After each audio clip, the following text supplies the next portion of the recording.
일본은 지금 주택도 무너뜨리는 위력의 제10호 태풍 산산이 상륙해 초비상입니다. 인명피해도 잇따르면서 대규모 대피령까지 내려진 상황인데요. 우리나라는 태풍 산산의 직접 영향권에 들지는 않았지만 태풍이 일본으로 향한 여파로 강풍 피해가 발생했습니다. 오늘 맹수영 기상 칼럼니스트와 함께 얘기해 보겠습니다. 어서 오시죠. 네, 안녕하세요. 안녕하십니까. 뉴스 보신 분들 많이 놀라셨을 겁니다. 우리나라에 큰 영향을 주지 않아서 이렇게 강력한지 몰랐는데 일본 규시거리의 경우 전기가 모두 나간 것은 물론이고 보시는 것처럼 나무가 쓰러지고 건물에 파편이 쏟아지는 그야말로 아수라장이 됐습니다. 태풍 산산 피해가 커지고 있다고요. 어제 오전이었죠. 규슈 남부 가고시마현 육상에 상륙을 했습니다. 그리고 워낙 태풍의 이동 속도가 좀 느린 탓에 강한 비바람이 머무르고 있는 그런 시간이 많다 보니까 피해가 속출하고 있는 그런 상황인데요.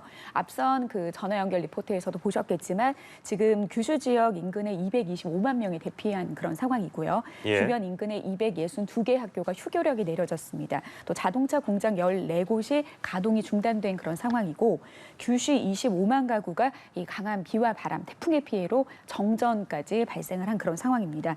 지금 규슈를 비롯한 이 교통 피해 만만치가 않습니다. 태풍 북상 경로 지역에 따라서 600여 편의 항공기가 지금 결항이 된 그런 상황이고요. 신칸센도 대부분 지역이 중단이 됐다라고 하는 거는 사실상 일본 지역에 거의 교통이 마비된 그런 상황이라고 보셔야 될 것 같습니다. 기지국 장애까지 나타나면서 통신 장애에도 어려움이 지금 겪고 있는데 아무래도 이 느린 속도로 주말까지도 태풍의 영향이 미쳐질 것으로 보이기 때문에 추가적인 피해가 나을 것으로 예상을 하고 있습니다. 이게 지금 태풍 경로를 보면은 일본을 아예 관통을 하는 형식이더라고요. 지금은 어디쯤 지나고 있습니까? 그러니까 워낙 이 태풍이 먼 거리에서 오는 그런 이동 경로를 예측하는 것도 쉬운 일도 아니지만 우리가 이제 전방에 태풍을 관측하기 좋은 그런 위치에 들어왔는데도 불구하고 그 태풍의 중심의 위치가 계속 유동적으로 변하고 있습니다. 일본 가고시마 북북동쪽 오늘 오전에 한 200km 부근 지역까지 이제 북상을 한 상황인 건데 아마 지금쯤은 규슈 북동쪽 거의 끝단에 그 태풍의 중심이 자리 잡았을 겁니다. 오늘 오후에 시코쿠에 진입을 하게 되면 그때는 또 다시 약간 남쪽으로 방향을 이제 틀어서 그때는 육상보다는 좀 남해안 해상 지역으로 중심이 물론 이제 지나갈 것으로 좀 보입니다.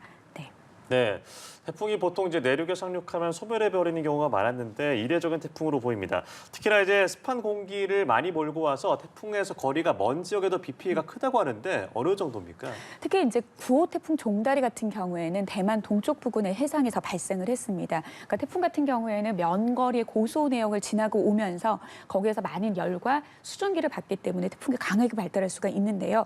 9호 태풍 종다리 같은 경우에는 워낙 우리나라를 진입하는 그 거리가 좁았기 때문에 태풍으로 발달하기가 좀 어려운 부분들이 있었습니다. 그런데 이 태풍은 지난주부터 관부근 해상 부근에서 많은 열을 지금 축적해서 올라온 상황인 거고 일본 규슈 남쪽에 위치한 상황에서 우리나라 북쪽에서 확장한 찬 공기에 밀려서 계속 그 지역에서 뭐 지금은 자전거의 속도다 뭐 이런 식으로 표현을 하긴 하지만 그 당시에 규슈 남쪽 해상에 위치할 때는 거의 여성의 걸음 속도 그리고 남성보다 여성의 걸음이 좀 느리지 않습니까? 거의 한 시속 3, 4km의 속도로 거의 2, 3일 동안 이 부근에 정체를 하면서 굉장히 많은 열기를 지금 흡수한 그런 상황입니다.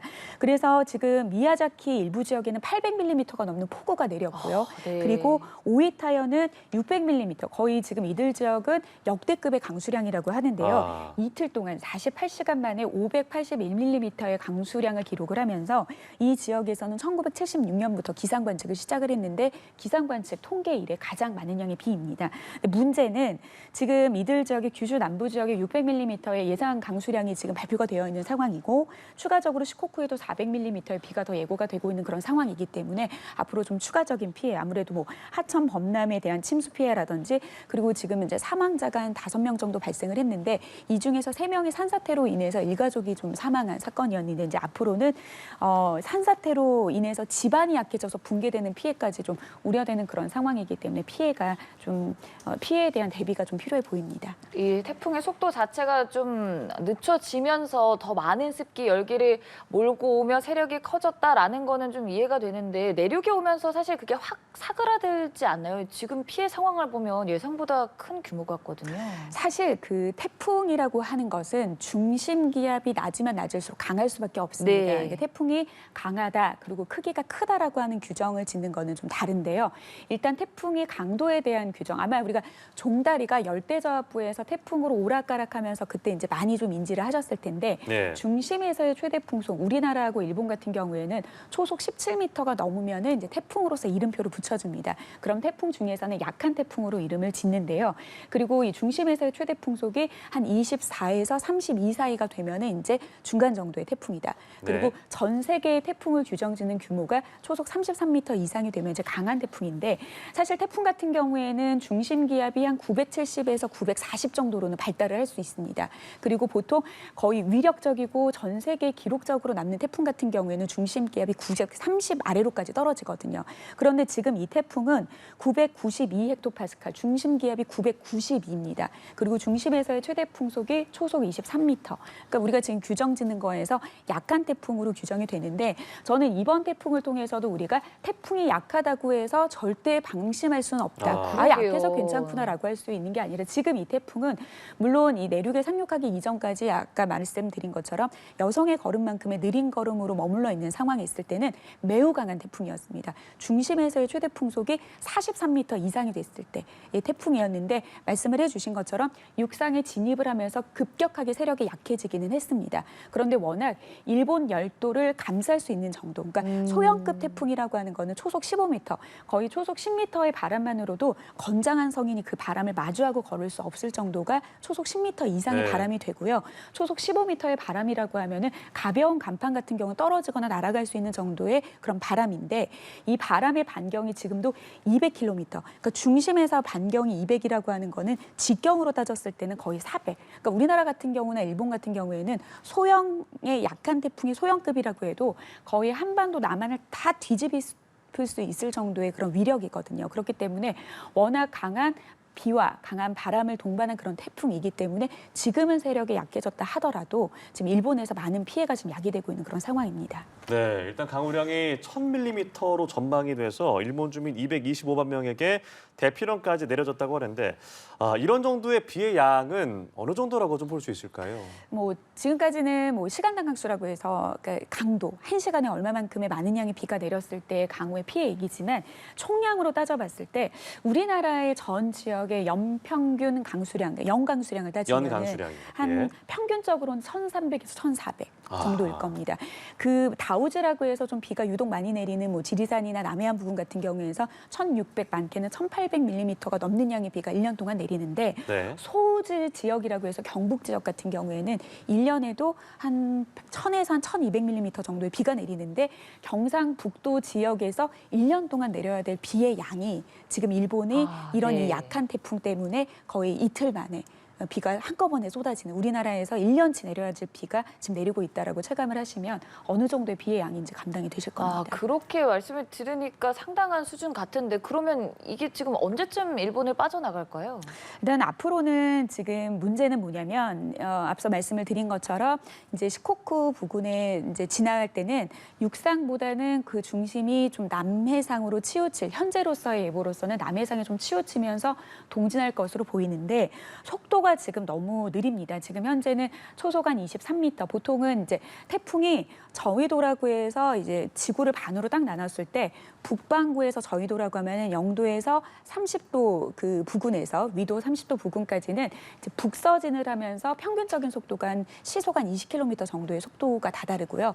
그리고 우리나라의 일본을 접한 중위도권에 접근했을 때는 동쪽으로 방향을 급격하게 틀면서 물론 이제 전향을 할 때 속도가 좀 느려지는 경향도 있지만 네. 북동진으로 이제 하게 되면서 우리나라 지역에 이제 편서풍 그리고 우리나라 상공에 부는 제트기류를 만나면서 속도가 굉장히 빨라집니다. 그래서 보통 이제 평균 속도가 한 시속 한 30-40km 정도까지 나기는 해야 되는데 지금 빨라졌다 하는 게 초속 23m.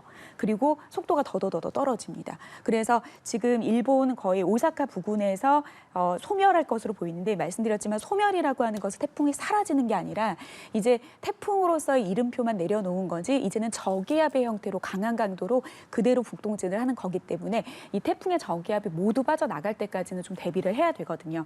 그런데 일단 이 소멸되기 직전의 속도가 다시 한 여성 성인의 한 3, 4 3에서 5km 시속 정도의 속도로 이동을 하게 되면은 아무래도 약한 태풍이지만 머무르고 있는 시간이 많다 보면은 아무래도 그만큼 강한 그런 피해를 좀 야기할 수밖에 없습니다. 그러니까 우리나라 그 작년 2022년에 발생했던 흰남노 같은 경우에는 굉장히 막강한 태풍이었지만 그 당시에 우리나라를 지났던 속도가 시속 한 80km의 속도가 났습니다. 그러니까 차라리 다행이었던 거죠.